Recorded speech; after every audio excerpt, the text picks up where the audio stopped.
Hey, I'm Craig from Slow Travelling. We're a cruising sailing family. We're cruising aboard our Moody 425 Blue Dancer. Yeah, La Cabella. So we're an Australian family that got a bit tired of the rat race. We're pretty average, middle income, 2 jobs, a house and a mortgage in the suburbs. And we decided to do something different. So we bought a boat on the other side of the world. It hasn't gone exactly perfectly. Of course, there was a small issue with a global pandemic, but with that now behind us, we're currently sailing around Greece. yeah. After a bit of time island hopping, we made a stop in the charming Greek town of Preveza. A sailor's haven, it's nestled in the mouth of the Ambracian Gulf.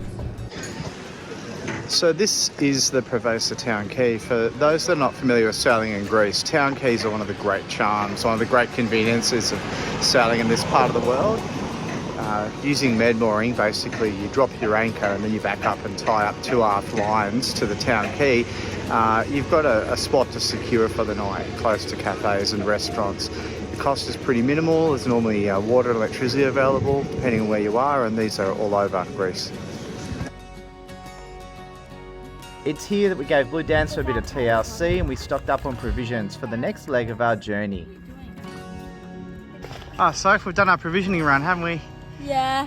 Got some good food. It's a bit of a rush provision, but that's okay. Yeah, We'll figure out what we've missed and what we don't have pretty soon, I figure. Yeah. Provisioning can be a challenge with our tiny galley and growing appetites, but we love the creativity it inspires, embracing fresh local ingredients and having to work together as a family to turn them into delicious meals on board. So today we're going to try and recommission the water maker. We have a Schenker Smart 30, that's what it's called, that's the model.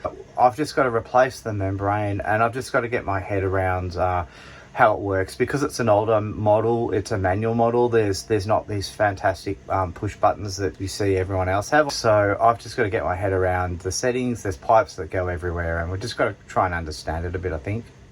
1 hour later. So that didn't quite go as I had hoped. We needed to replace the membrane, so we've done that. Went to freshwater flush the whole system out again, which is what you've got to do on startup, bleed out the air and also freshwater flush it. And a part has, water kind of went everywhere. We created a water fountain in the V-berth.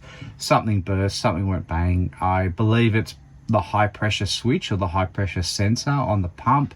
So more thought required there. I need to have a look at that. I think I need to just understand it better. If anyone knows anything about Schenker water makers, feel free to comment below, guys. Also, if I've just done something really stupid, I believe all the valves that need to be open are open. But if I've just done something really stupid, being YouTube, feel free to give it to me. Living a nomadic life means we've gotten pretty good at balancing work and play, and Preveza offers the perfect blend of both. Its vibrant markets, its rich history. The town's been a little bit of a familiar port of call for us lately.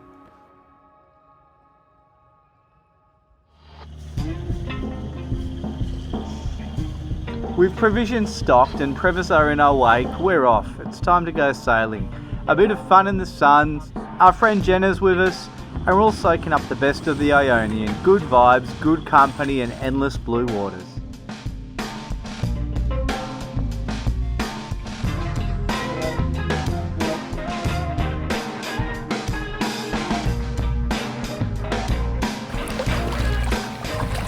Before too long, our short but magic passage is over and it's time to drop anchor in one of the untouched gems on Greece's coastline. So we're just here in Bathiabarli Bay, just getting the paddleboard all ready for an afternoon of paddling. Should be fun. It's getting a bit quieter, bit of a cloudy day. It's cooling down a little bit, but it's still a pretty nice day here in the Ionian.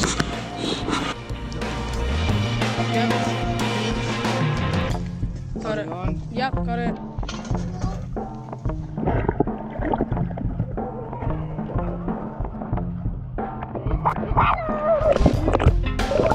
Hey, 3, 2, 1. It's really nice.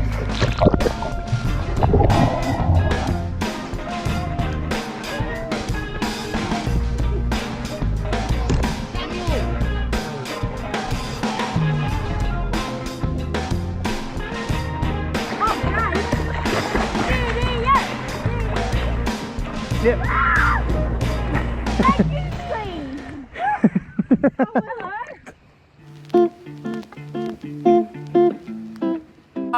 We are in we are in Episcopi Trelios. Episcopi Trelios.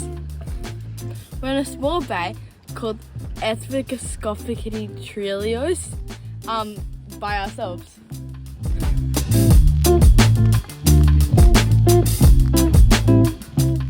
It's like really pretty. The water's clear, like glass.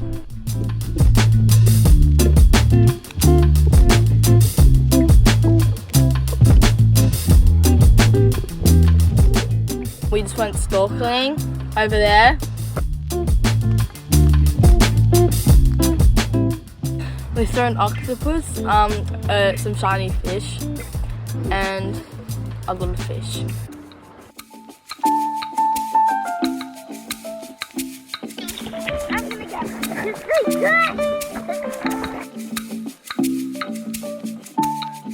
As the sun set, it was amazing to be in this beautiful bay surrounded by nothing but calm and nature.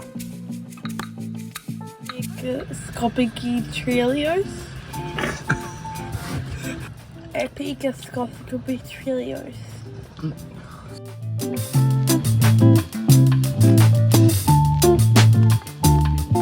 So what do we have for dinner, Soph? Pasta. Salty pasta. Yeah, cooked in seawater, wasn't it? You know? Mediterranean seawater. But apparently I think you're meant to dilute it, aren't you? Yeah. How'd it taste? Salty. Like, Yeah, very salty. It was like the seawater. basically like eating a tub of salt, unfortunately. We'll put that down to a boat cuisine experiment. Salty.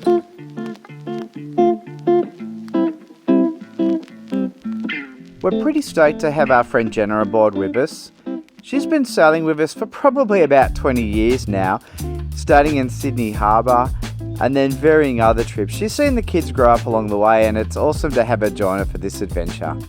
Yeah, it's really good having people come and join us at different times on this trip, and we've known Jenna for a very long time. You know, we kind of learned to sail together on J24s back in Sydney Harbour. We've made a bunch of mistakes on boats before in the past, and it's just fantastic having her join us. We continued to enjoy plenty of sunny days, perfect for creating memories with good friends and company and soaking up every moment.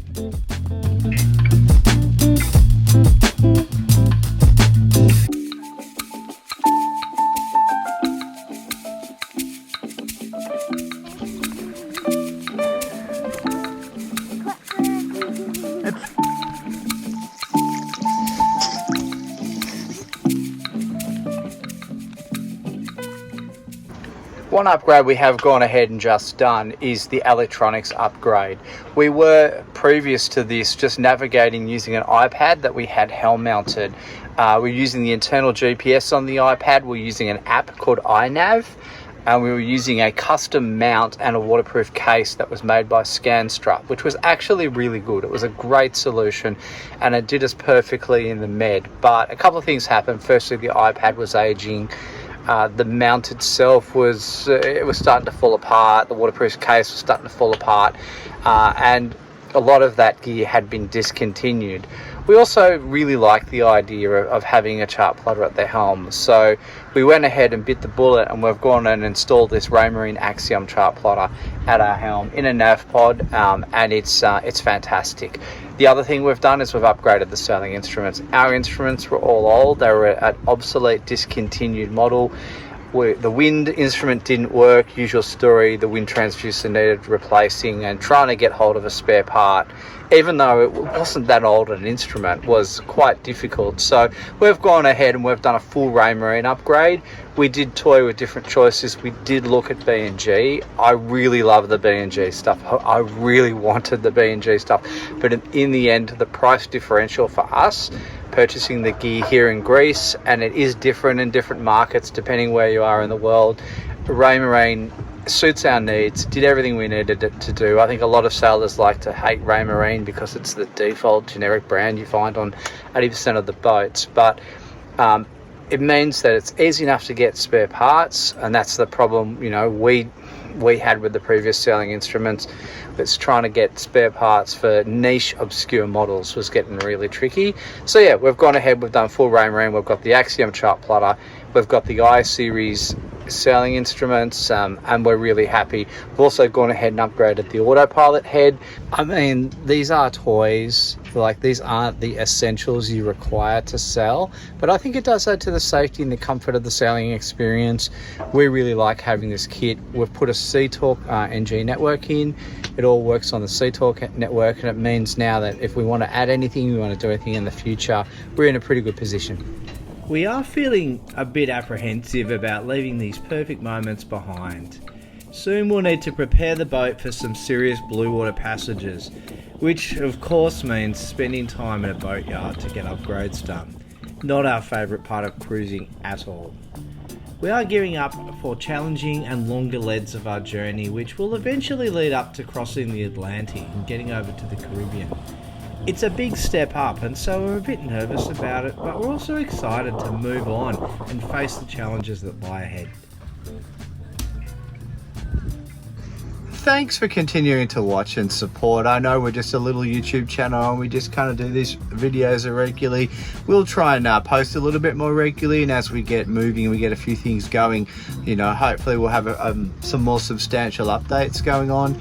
But I really appreciate you guys watching, really appreciate you guys supporting these videos, and hope you enjoy what we do. Thanks. In our next video, we're going to visit some more amazing Greek islands before it is time to get down and dirty in the boatyard and give Blue Dancer some much needed upgrades as we prepare for the big one, the Atlantic crossing. Thanks for joining us on our adventure. Hit that like button, go ahead and subscribe. We'll see you next time.